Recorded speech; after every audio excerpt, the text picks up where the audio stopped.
दोस्तों, आप सभी को मेरे YouTube चैनल में स्वागत है। चलिए एक दिल को छू जाने वाली कहानी शुरू करते हैं। सौतन हो तो बहन जैसा। कहानी को शुरू से अंत तक सुनने बाद सब्सक्राइब जरूर करना। शादी के 10 साल बाद भी मुझे कोई औलाद ना हुई तो मैंने 15 साल की जया को अपनी मुँह बोली बेटी बना लिया। जया हमारे पड़ोस में रहती थी। चंचल सग नटखट थी। जब भी मेरे घर आती तो उसका वापस जाने को दिल ही नहीं करता था। मेरे पति भी उसे बेटी बेटी कहते हुए ना थकते थे। एक दिन मैं किसी काम से अपने मायके गई हुई थी। न जाने क्यों मेरा दिल घबराने लगा तो मैं अपने घर वापस आ गई। जैसे ही मैंने दरवाज़ा खोला तो वह खुलता ही चला गया और अंदर का नज़ारा देखकर मेरे होश उड़ गए। मेरा पति उस 15 साल की जया के साथ। हेलो दोस्तों, स्वागत है आप सभी का हमारी एक और रोमांचक कहानी में। उम्मीद करती हूँ आपको यह कहानी बेहद पसंद आएगी। तो चलिए कहानी शुरू करते हैं। मेरे पापा ने अपने जानने वालों से सभी को मेरे रिश्ते के लिए कह दिया था, क्योंकि हम एक मध्यम वर्ग परिवार से थे। ना तो धन की बरसात थी, ना तो हमारा घर बहुत शानदार बना हुआ था। ऐसे में अच्छे रिश्ते तलाश करना बहुत मुश्किल हो रहा था। पापा की कोई खास मांग नहीं थी। वह तो किसी सादा इंसान से भी मेरा रिश्ता करवा सकते थे। बस पापा की एक ही शर्त थी कि लड़का कमाने वाला होना चाहिए। आखिर मेरी बहन के ससुराल से पापा को एक रिश्ता मिला तो पापा ने तुरंत ही उन्हें घर बुला लिया। अमित सुलझे हुए और समझदार इंसान थे। वह पापा को पहली नज़र में पसंद आ गए। वह दिखने में भी सुंदर थे, जबकि उनकी नौकरी भी अच्छी थी। मैं हैरान थी कि उनका रिश्ता मेरे लिए क्यों आया है, जबकि मुझ में या हमारे परिवार में कोई भी ऐसी खास बात नहीं थी। और अमित को तो कोई भी अच्छी से अच्छी लड़की मिल सकती थी। लेकिन माँ ने मुझे समझा कि रिश्ते तो ऊपर बनते हैं और जोड़ियाँ भगवान की ही बनाता है और उसकी मर्जी वही जानता है। तुम्हारा नसीब उसी के साथ लिखा था, इसीलिए तो तुझे इतना इंतज़ार करना पड़ा। माँ की बात सुनकर मैं भी बदल गई। मैं बेवजह ही शक में पड़ रही थी कि क्योंकि मेरा रिश्ता ढूंढने में पहले ही देर लग गई थी, इसीलिए पापा ने शादी करने में ज़रा भी देर ना लगाई और अगले महीने ही मेरी शादी की तारीख तय कर दी। सभी बहन भाई मेरी शादी के लिए उत्साहित थे, क्योंकि उनके बच्चे भी अब बड़े हो चुके थे और वैसे भी यह हमारे परिवार की आखिरी शादी थी, क्योंकि मैं अपने परिवार में बहन भाइयों में सबसे छोटी थी। इसलिए सभी अपनी अपनी तैयारियों में लगे और मैं अपने दिल में कई आशंकाएं लिए अपने साथी के साथ उसके घर आ बसी। मेरे ससुराल में मेरे सास ससुर और मेरे पति थे, जबकि मेरी दोनों नंदें शादीशुदा थी और अपने घरों में खुश थी। मेरे पति अपने माता पिता के इकलौते बेटे थे। मैंने अपनी शादीशुदा जिंदगी की शुरुआत कर दी थी। मेरे सास और ससुर दोनों ही बुजुर्ग, सभ्य और समझदार इंसान थे। वह दोनों ही काफ़ी बुजुर्ग थे। मेरी सास मेरे आने से पहले जैसे तैसे घर का काम निपटा लिया करती थी, जबकि अब मैं उन्हें घर के किसी भी काम को हाथ नहीं लगाने देती। वह कई बार कोशिश करती और कहती कि मुझे सब्जी दे दिया करो, मैं तुम्हें सब्जियां बना दिया करूँगी। लेकिन मुझे अच्छा नहीं लगता था कि मैं अपनी बूढ़ी सास से सब्जी बनवाऊँ, इसीलिए मैं सारा काम खुद ही करती थी। अपने सास ससुर की सेवा में कोई कमी नहीं आने देती। सास और ससुर दोनों ही मुझसे बहुत खुश थे। वह मुझे दुआएं देते नहीं थकते। उनकी दिली इच्छा थी कि उनके बेटे के यहाँ जल्द से जल्द कोई संतान हो जाए, ताकि वह अपने आंगन में अपने पोते पोतियों की किलकारियाँ सुन सकूं। मुझे भी उनकी इच्छा पर कोई एतराज़ नहीं था। मैं तो खुद यही चाहती थी कि भगवान हमें जल्द से जल्द बेटे या बेटी से नवाज दे। मुझे बेटियां बहुत ज़्यादा पसंद थी। मैं अपने बहन भाइयों के बच्चों को भी बहुत प्यार करती थी। मैं हर बार बड़ी उम्मीद और आस लगाकर बैठी रहती थी कि भगवान मुझे जरूर संतान की नेमत से नवाजेगा। लेकिन शादी के 3 साल गुजरने के बाद भी मेरी गोद हरी ना हुई। पहला साल तो हंसी खुशी गुजर गया था। अमित को भी इतनी जल्दी नहीं थी। उनका कहना था कि कोई बात नहीं, हमारी भी संतान हो जाएगी, लेकिन मुझे बहुत जल्दी थी। फिर भी मैंने धैर्य रखा। लेकिन शादी के दूसरे साल मुझे चिंता होना शुरू हो गई और मैंने इधर उधर से जानकारी इकट्ठी करना शुरू की। संतान ना होने के पीछे आखिर क्या वजह है?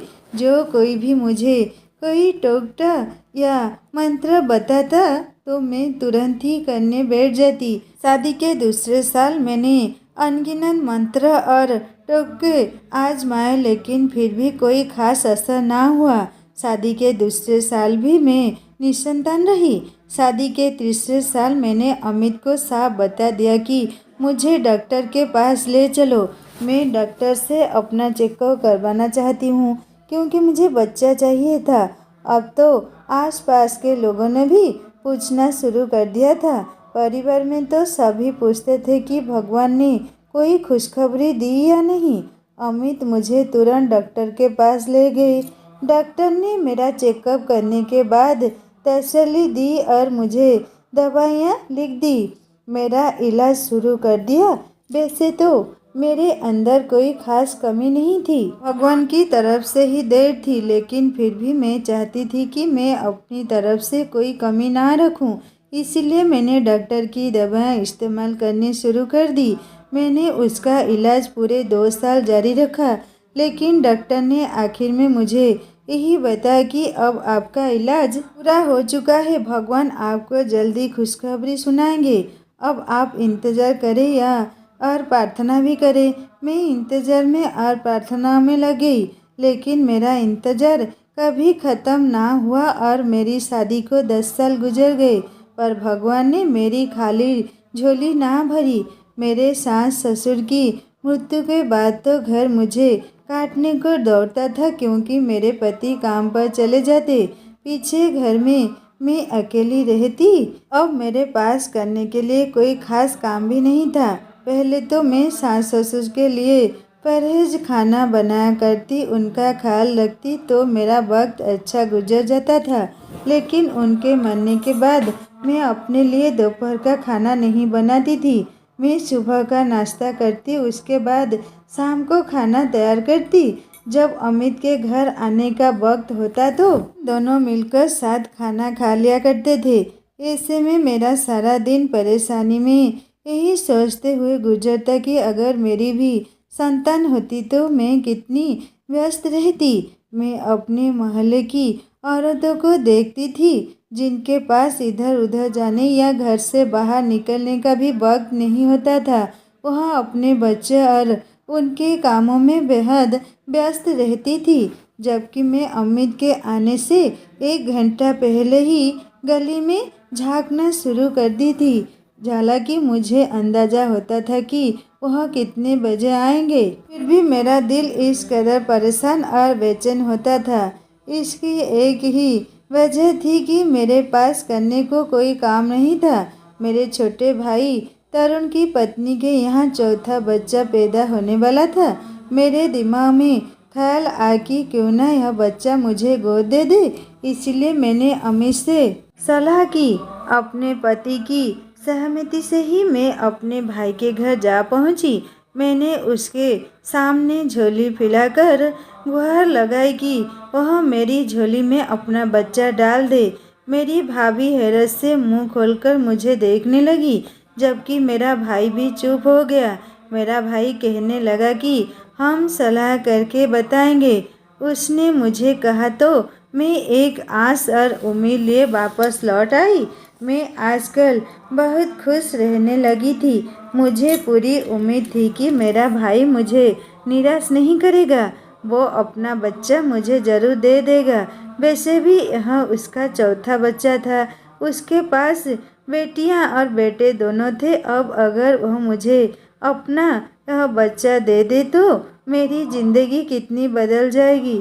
मैं सुहाने सपने देखने लगी थी कि जब बच्चा मेरी गोद में आएगा तो मैं कितनी खुश रहूँगी।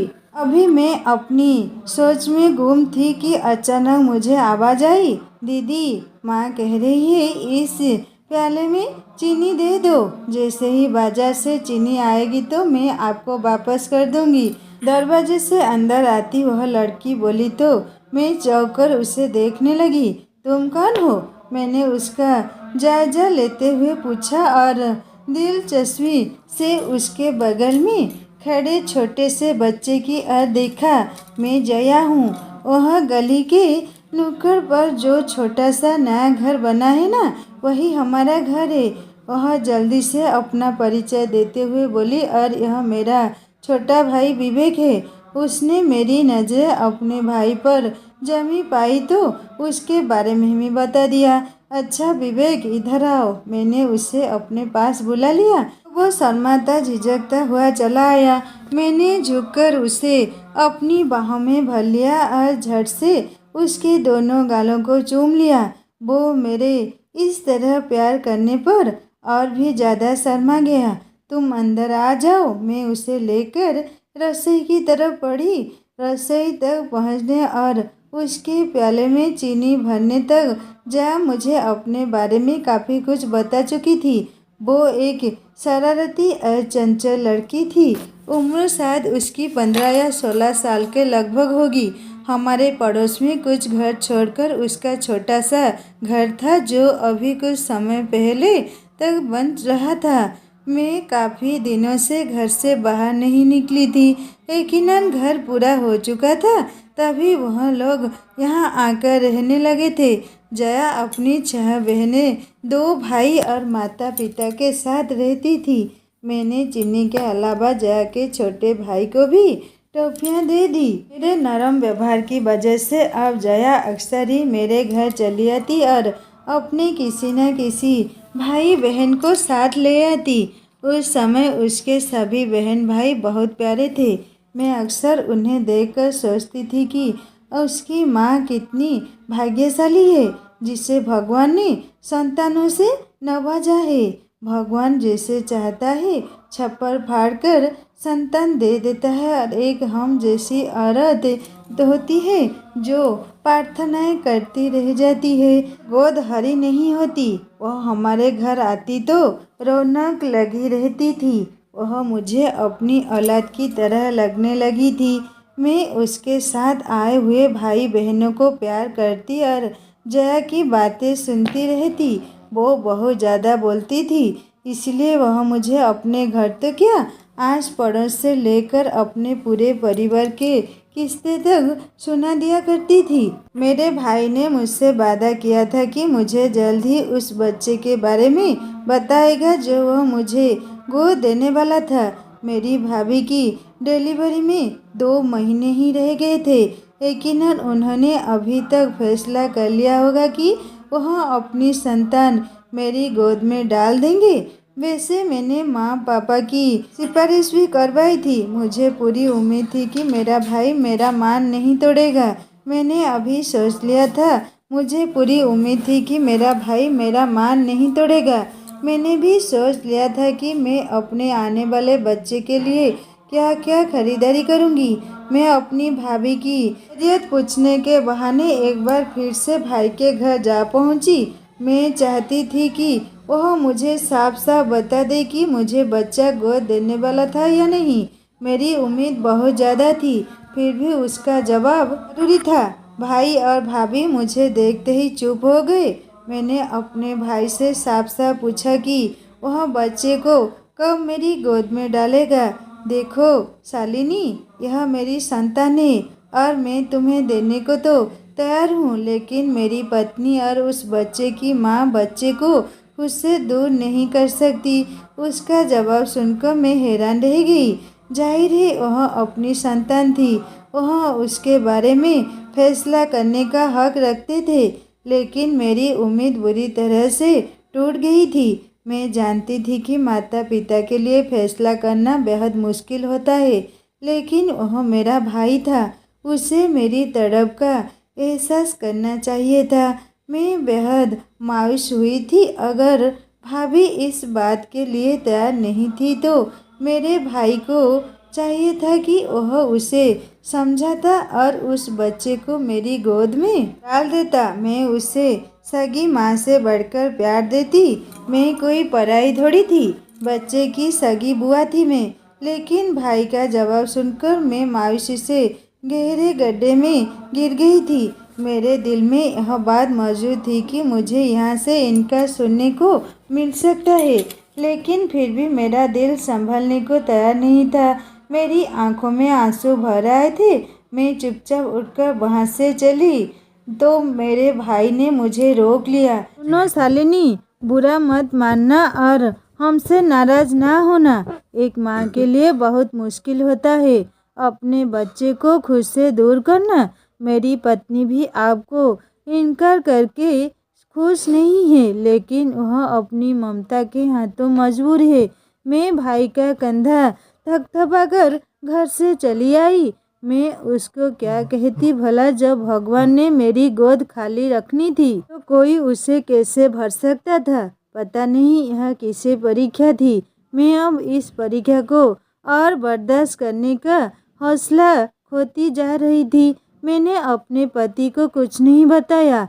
वह शायद खुद ही समझ गए। उन्होंने बच्चे के बारे में कोई जिक्र ही नहीं किया।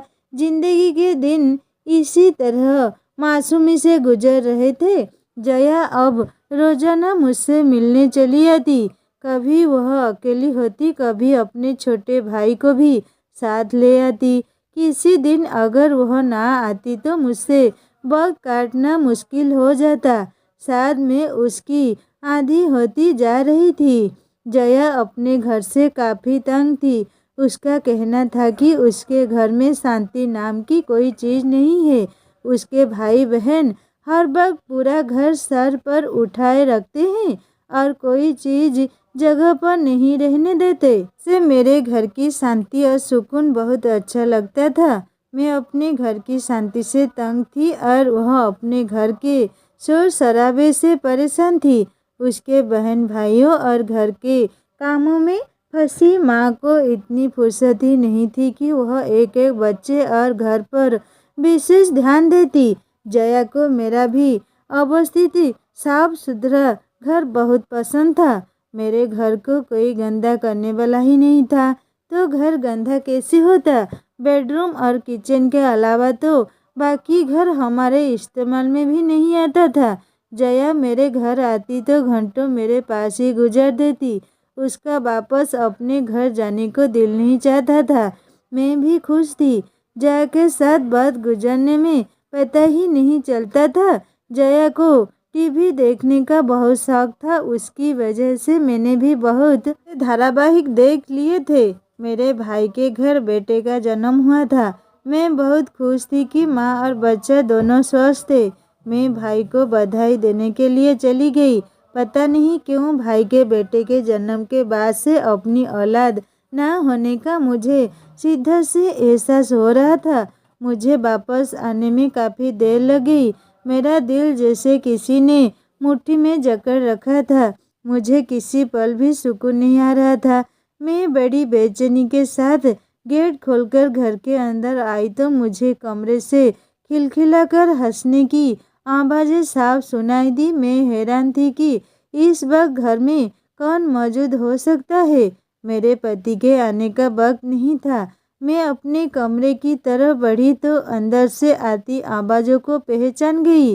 वो जया की आवाज़ थी। वो इस वक्त कमरे में क्या कर रही थी और जिस अंदाज में वो खिलखिलाकर हंस रही थी, मुझे अंदाजा हो गया था कि वो अकेली नहीं थी। जैसे ही मैं कमरे का दरवाज़ा खोलकर अंदर आई, सामने का नज़ारा देखकर तो मैं एकदम हैरान रह गई।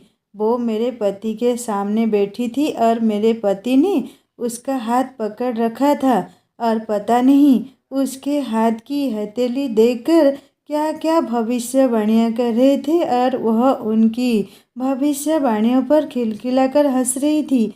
मुझे देखकर जया ने झट से नमस्ते किया, जबकि मेरे पति चौंक गए। उन्होंने उसका हाथ छोड़ा और जल्दी से कमरे से बाहर निकल गए। तुम इस वक्त यहाँ पर क्या कर रही हो? मैंने जया से पूछा तो वह उसी अंदाज में बोली, दरअसल मैं नमक लेने आई थी। घर में नमक खत्म हो गया था तो माँ ने कहा कि मैं आपसे ले आऊँ। शाम ज़्यादा हो गई थी इसलिए माँ ने दुकान पर जाने से मना किया था। वह बोलते हुए उठ खड़ी हुई तो मैंने हैरत से उसे देखा कि वह वाकई इतनी मासूम थी जितनी बनती थी। वो क्या तुम यहाँ बैठकर नमक ले रही थी? मैंने उस पर अपनी तरफ से व्यंग किया लेकिन उसको बिल्कुल ही समझ में नहीं आया। दीदी, आप मुझे जल्दी से नमक दे दीजिए ताकि मैं घर चली जाऊँ।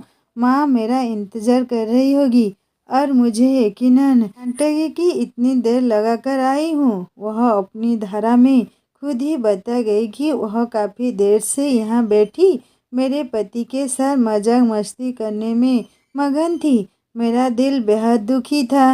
एक तो मेरे भाई ने मुझे बच्चा नहीं दिया था, दूसरा मेरा पति को जया के साथ देखकर मेरे तन मन में बदन में आग लग गई थी। वह अपनी जान छुड़ाकर कमरे से बाहर चले गए लेकिन मैं उन्हें इतनी जल्दी माफ़ करने वाली नहीं थी। मैंने जया को नमक देकर घर भेजा और अगले ही पल उनके पास पहुंच गई। यह कमरे में क्या हो रहा था? मैंने कमर पर हाथ रखकर पूछा। वह चौंक कर मुझे देखने लगे। बात तो ऐसी कुछ नहीं थी। वह लड़की नमक लेने आई थी, मेरे पास बैठकर बातें करने लग गई तो मैंने उसे बातों बातों में बताया कि मैं हाथ देख सकता हूँ। तो वह बड़ी उत्सुकता से मुझे अपने हथेली दिखाने लगी और मैंने भी अपनी तरफ से उसे दो चार बातें बता दी तो वह लड़की खुश हो गई। लेकिन मेरे पति ने पूरी बात सुनाते हुए लेकिन का शब्द कहकर चुप हो गई तो मैं एकदम चौंक गई। लेकिन क्या? मैंने जिज्ञासा से भरे लहजे में पूछा। बात दरअसल यह है कि मेरे दिल में अभी अभी यह इच्छा जागी है कि मैं उस लड़की से दूसरी शादी कर लूं ताकि हमें संतान हो सके।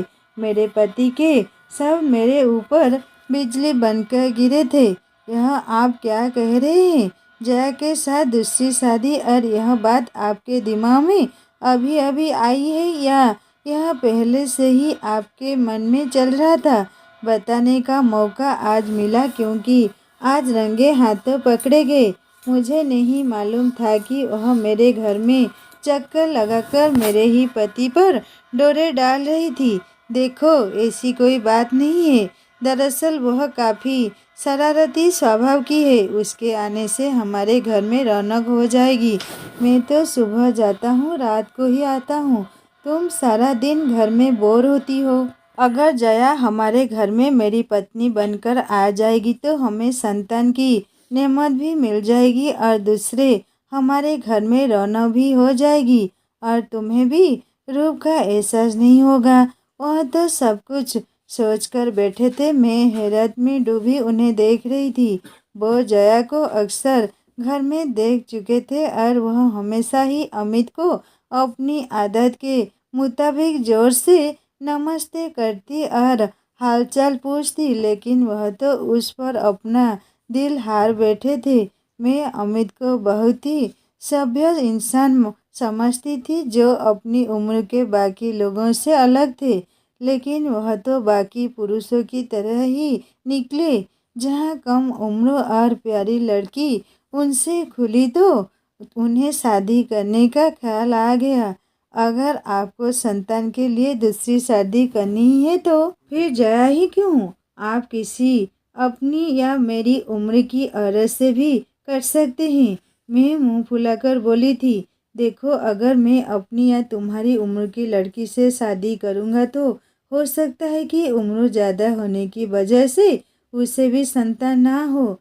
दूसरा, वह तुम्हारी इज्जत नहीं करेगी और मैं ऐसा बिल्कुल भी नहीं चाहता। मैं तुम्हारी इज्जत किसी सूरत इस घर में कम नहीं होने दूंगा। जया कम उम्र है, वह तुम्हारी बहुत इज्जत करती है, तुम्हारी हर बात मानेगी और घर में सिर्फ तुम्हारी हुक्मरानी चलेगी और फिर उसका बच्चा भी तो तुम ही पालोगी। बच्चे का जिक्र सुनकर तो मैं बिल्कुल ही नरम पड़ गई थी। मुझे अपने पति पर हैरत तो थी लेकिन उनकी बात मुझे काफ़ी हद तक सही लगी थी। उन्हें अब संतान के लिए दूसरी शादी लेनी चाहिए, और अगर वह यह सब मेरी सलाह से करना चाह रहे हैं तो आखिर इसमें बुराई क्या थी। मुझे अपना दिल बड़ा रखना चाहिए। मैंने दिल में सोचा कि मैं उन्हें संतान जैसी नेमत तो नहीं दे सकती, अब उन्हें उनके हक से वंचित भी नहीं कर सकती। आखिर मेरी वजह से वह सारी उम्र निसंतान तो नहीं रह सकते। मैंने उन्हें कोई जवाब ना दिया और चुपचाप अपने बिस्तर पर लेट गई। यह दरअसल मेरी आधी सहमति थी। अमित ने मुझे जल्द ही दूसरी शादी के लिए मना लिया था। वह अच्छा कमाते थे, देखने में भी काफ़ी सुंदर थे और अपनी उम्र से कम ही दिखाई देते थे, जबकि मैं उनसे छोटी होने के बावजूद उनसे बड़ी लगती थी। ऐसे में अगर उनकी शादी उनकी पसंद की लड़की से हो जाए और भगवान उन्हें संतान की नेमत से भी नवाजे तो इसमें हर्ज की क्या है। मैं जया के साथ उनकी शादी के लिए मान गई। उससे मुझे भी तो एक फ़ायदा होने वाला था। जया का बच्चा मैं अपनी गोद में लेकर पाल सकती थी। जया वैसे भी इतनी प्यारी थी। उसके सभी बहन भाई बहुत प्यारे थे, तो यकीनन उसके होने वाला बच्चा भी प्यारा होगा। मैं सिर्फ और सिर्फ बच्चे के बारे में सोच रही थी। मैंने अपने पति को अपनी सहमति जताई तो उन्होंने अपने रिश्ते के लिए मुझे जया के घर भेज दिया। मैं जया की माँ से बात करने से कतरा रही थी। वह न जाने क्या सोचेगी कि मैं अपने पति का रिश्ता उनकी कम उम्र बेटी के लिए ले आई हूँ। लेकिन मैंने हिम्मत करके झिझकते हुए बात शुरू की तो उन्होंने ज़्यादा हैरत नहीं दिखाई, बल्कि वह सोच में पड़ गई। उन्होंने अमित के बारे में मुझसे काफ़ी सवाल किए, जिनमें उनकी कमाई और उनकी जमीन जायदाद के बारे में पूछा। मैंने सब कुछ सच सच बता दिया।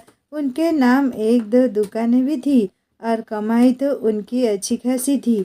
मैं जया की माँ पर भी हैरान थी कि उन्होंने एक बार भी इनकार ना किया था, बल्कि अमित के बारे में खोद खोद कर सवाल कर रही थी। शायद उनके तला ऊपर के इतने बच्चे थे, उन्हें अपने इन बच्चों को बाना तो ना था, और अगर उन्हें अच्छे घर मिल जाए तो इसमें क्या बुराई थी।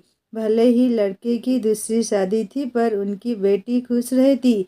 उसे खाने पीने की किसी तरह की कोई तंगी ना होती। जया की माँ ने रिश्ते की मंजूरी दे दी। मुझे जया की माँ का सहमत होना सुनकर खुशी से ज़्यादा उदासी हुई थी। मेरे अंदर कहीं एक उम्मीद छुपी थी कि वह इस शादी से इनकार कर देगी, लेकिन उसने इनकार ना किया और अपनी बेटी देने को तैयार थी। अपने पति को किसी दूसरी औरत को सौंपना इतना आसान नहीं था। मेरे दिल में भी तरह तरह के संदेह और वहम थे, लेकिन मैं क्या करती। मैं अमित को दूसरी शादी करने से रोक नहीं सकती थी।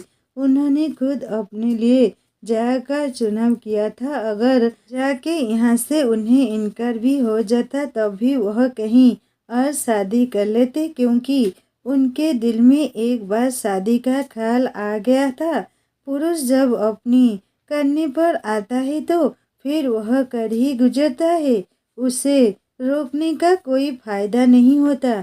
इसीलिए मैंने भी उनकी शादी के लिए मंजूरी दे दी थी, क्योंकि अगर वह शादी करना चाहते थे तो मेरे रोकने टोकने का कोई खास असर ना होता, और मेरी इज्जत और महत्ता भी उनकी नज़रों में कम हो जाती। अब जबकि मैं खुद उनके लिए रिश्ता लेकर गई और अपनी सहमति से उनकी दूसरी शादी कराई, ऐसे में वह मेरा बहुत ख्याल रख रहे थे। सब कुछ मेरी सलाह से कर रहे थे। मैं अपने भगवान से प्रार्थना करती थी कि वो शादी के बाद भी मुझे इतनी ही महत्वता दे और इज्जत भी दे। शादी की तैयारियों के लिए कुछ वक्त तो चाहिए था, इसीलिए 2 हफ्ते बाद का समय रख लिया गया। मोहल्ले में जिस भी औरत को पता चलता वो आकर मुझे समझाने बैठ जाती। यह तो क्या कर रही है, अपना घर अपने हाथों से बर्बाद कर रही है। लेकिन अब तीर कमान से निकल चुका था। मोहल्ले की औरतें की बातें सुनकर मेरा दिल बुरा जरूर होता था, लेकिन मैं अपने फैसले से पीछे ना हट सकती थी। वैसे भी यह कौन सा मेरा अकेला फैसला था। मैं बस अपने दिल ही दिल में अपने भगवान से प्रार्थना कर रही थी कि वह मेरी इस कुर्बानी को व्यर्थ ना जाने दे। शादी का सारा इंतजाम अमीन ने मुझ पर छोड़ा था। मैंने जया के लिए कुछ ज़रूरी चीज़ें और कपड़े लिए और अपनी सौतन को अपने हाथों से दुल्हन बनाकर ले आई। जया के हमारे घर में स्थायी रूप से आ जाने से वाकई रौनक लग गई थी। वो बहुत अच्छी लड़की साबित हुई थी। वो मेरे साथ बिल्कुल अपनी बड़ी बहनों जैसा व्यवहार करती और मुझे सम्मान देती। उसका कहना था कि आपने अपने पति की दूसरी शादी करवा के बहुत बड़ी कुर्बानी दी है। मैं आपकी यह कुर्बानी हमेशा याद रखूंगी। उससे भी शायद अम्मी से प्रेम हो गया था, तभी तो वह शादी के बाद इतनी खुश थी। वैसे तो वह हमेशा ही खुश रहती थी, लेकिन शादी के बाद तो उसके रूप रंग में बेइंतहा निखार आ गया था और वह अच्छे फैशन और डिजाइन से सिले हुए कपड़े पहनती तो बहुत ज़्यादा प्यारी लगती थी। अमित तो क्या, कई बार मैं भी उसे देखती रह जाती। वह हमारे घर की रौनक बन गई थी। उसने जल्द ही मेरे दिल में अपनी जगह बना ली थी। मैं बिल्कुल उसने अपनी बेटी की तरह समझती थी और वह मुझे अपनी माँ के बराबर दर्जा देती थी। अमित की और मेरी मोहब्बत में भी और बढ़ोतरी हुई। मेरे दिल में जो संध्या और बहन थे वह सच उन्नत हो गए। जाने जल्द ही हमें खुशखबरी सुना दी। मेरा तो पैर जमीन पर नहीं पड़ता। मैं इस कदर खुश थी जैसे मैं गर्भवती हो गई हूँ। मेरे पति की संतान मेरी गोद में आने वाली थी। भले वह दूसरी औरत से ही क्यों ना हो, पर संतान तो मेरे पति की होती। अगर मैं अपने भाई का बच्चा लेती तो वह मेरा भतीजा या भतीजी होती, लेकिन मेरे पति के लिए तो पराया होता और शायद वह उसे वह महत्व ना दे पाते जितना वह अपनी संतान को देने वाले थे। और मैं तो हमेशा से एक माँ थी। भले मैं अपने बच्चे को जन्म देने से वंचित रही, लेकिन औरत के अंदर भगवान ने जो ममता रखी है वह ममता बच्चा पैदा करने की मोहताज नहीं होती। मेरी ममता हमेशा से दूसरे बच्चे के लिए भी जाग उठती थी। अब मैं अपने पति के बच्चे पर अपनी ममता निछावर करने वाली थी, लेकिन आगे क्या होने वाला था यह तो किसी को भी मालूम नहीं था। जया ने शादी के 1 साल बाद ही खूबसूरत से बेटे को जन्म दिया, लेकिन बेटे को जन्म देते ही जया इस दुनिया को छोड़कर चली गई, जिसका मुझे बेहद अफसोस था। जया किसी फरिश्ते की तरह मेरी जिंदगी में आई थी और जाते जाते मेरी झोली खुशियों से भर गई थी। मेरे पति ने अस्पताल में ही बच्चे को मेरी गोद में डाल दिया। मैं इतने नन्हे से अस्तित्व को अपनी गोद में लेकर फूट फूट कर रोती रही। काश जया भी अपनी बच्चे को एक बार अपनी आंखों से देख पाती, अपने सीने से लगाकर उस मासूम से बच्चे को महसूस कर पाती तो मेरे दिल को सुकून पहुंच जाता। मैं अपनी आंखों में आंसू भरे और होठों पर मुस्कुराहट लिए मैंने उस बच्चे को अपनी ममता के साए में लपेट लिया था। उसके माथे पर अपने होंठ रख दिए थे और आसमान की तरफ कर मैंने अपने भगवान का शुक्र अदा किया था। तो दोस्तों, यह थी हमारी आज की कहानी। आपकी क्या राय है इस कहानी पर, हमें कमेंट में ज़रूर बताएं। वीडियो अच्छी लगे तो लाइक करें, शेयर करें, सब्सक्राइब करें और बेल आइकन ज़रूर दबाएं। फिर मिलेंगे और एक नई कहानी के साथ। धन्यवाद।